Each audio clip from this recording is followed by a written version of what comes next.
பங்கயத்தாள் என்பது தாமரை பூவில் உரைகின்ற திருமகளை குறிப்பது. திருவாரூர் என்பது நம்முடைய திருமகள் வழிபாடு செய்து இறைவன் அருள் பெற்ற திருத்தலம். எனவே பங்கயத்தாள் திருமகளுக்கு பாத்தீங்கன்னா நம்ம என்ன சொல்லுவோம், மகாலட்சுமின்னு சொல்லுவோம். இன்னொரு பேர் என்ன தமிழ்ல சொல்லுவோம், திருமகள்னு சொல்லுவோம். ஆனா இங்க ஒரு பேர் கொடுத்திருக்கிற பங்கயத்தாள், தாமரை பூவில் அமர்ந்திருப்பவள் பொருள். எனவே தாமரை பூவில் உரைகின்ற திருமகள் அர்ச்சனை செய்ய யார் அர்ச்சித்தாங்க? சிவபெருமானை அர்ச்சித்தார். இப்ப நினைத்து பாருங்க, நீங்க திருமகள் செல்வத்தினுடைய அதிபதியாகிய திருமகள் திருவாரூர் பெருமானை மலர் கொண்டு அர்ச்சித்திருக்கிறாங்க. அவருடைய கணவராகிய திருமால் திருவேழிமலையில் 1000 மலர் கொண்டு அர்ச்சித்திருக்கிறாங்க. திருமாலும் சிவபெருமானை பூசை பண்ணியிருக்கிறாங்க. கணவர் பூசை பண்ண மனைவியும் பூசை பண்ணணும் இல்லையா? எனவே நல்லா தெரிந்து கொள்ளுங்க, நம்ம உலகியல் அறங்கள் என்ன சொல்லுதுன்னா, கணவன் ஒரு அறம் செய்தால் அதில் பாதி பங்கு 50 விழுக்காடு மனைவிக்கு போய் சேர்ந்துருமா. ஏன்னா மனைவி என்பவள் கணவனுக்கு தொண்டு செய்யறாங்க. அவங்க போய் திருக்கோயில்ல போய் பணி செய்வதோ ஏனைய பணிகளை எடுத்து செய்வதோ முடியாது. ஏன்னா குடும்பத்து இல்லத்து அரசி. ஒருவேளை அவர்களுக்கான புண்ணியம் எங்க இருக்குதுன்னா, அந்த கணவராகப்பட்டவர் திருக்கோயிலுக்கு இறைவனுக்கு அடியவருக்கு ஆன்மீக தொண்டு செய்தால் அவர் செய்கின்ற அந்த புண்ணியத்தில் பாதி விழுக்காடு மனைவிக்கு உரியது. நம்முடைய ஆன்மீகம் எப்படி சொல்லுதுன்னு கேட்டீங்கன்னா, பெண்களுக்கு புண்ணியம் கிடையாது, பெண்களுக்கு முக்தி கிடையாது அப்படிலாம் சொல்லலை. மாறாக என்ன சொல்லுதுன்னா, பெண்களாகப்பட்டவர்களுக்கு இல்லற கடன்கள் அதிகமாக இருப்பதனால ஒரு ஆணை போல சென்று அவங்க என்ன பண்ண முடியாதுங்க, முழு நேர செலவு செய்து கோயில் வழிபாடுகளை செய்ய முடியாது.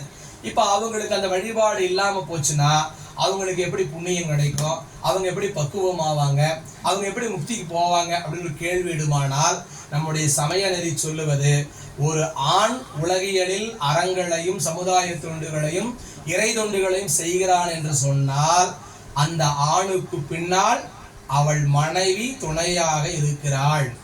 எனவே அந்த அடிப்படையில் அந்த புண்ணியத்தின் பாதிப்பங்க என்ன ஆகுங்க, பழைய காலத்துல முனிவர் தவம் செய்வார்.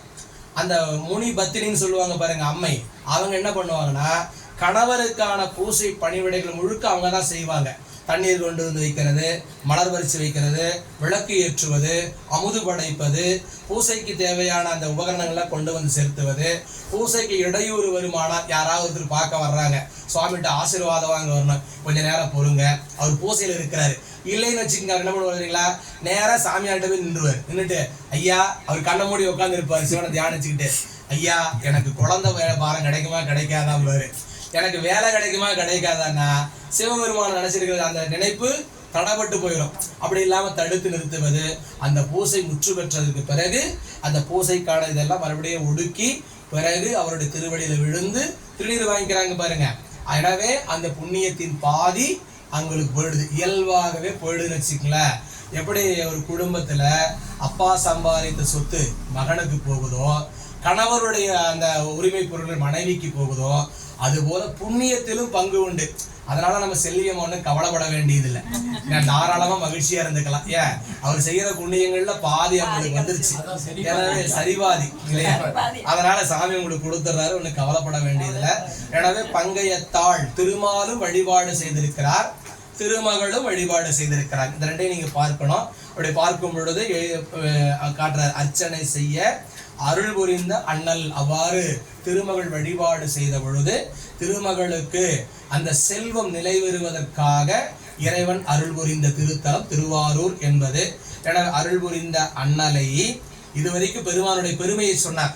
அவர் புற்றிடம் கொண்ட பெருமானா இருக்கிறாரு, எல்லா உயிருக்கும் பற்றுடையவராக இருக்கிறார், அது மட்டுமல்லாமல் உமையை ஒரு பாகம் கொண்டவராக இருக்கிறார், அது மட்டுமல்லாமல் திருமகள் வழிபாடு செய்ய அவளுக்கு அருள் புரிந்த பெருமானாக இருக்கின்றார்.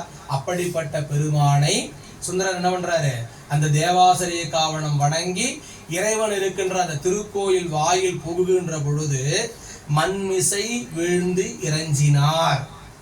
அப்படியே கீழே விழுந்துட்டாருங்க, வேறற்ற மரம் போல கீழே விழுந்தார். விழுந்து அந்த மண்ணில் அப்படியே விழுந்து கண்ணீர் விடுகிற, விழுந்து இறைஞ்சி. ஏன்னா திருவாரூர் மண்ணை மிதிக்கிறதுக்கு ஒரு புண்ணியம் வேணும்.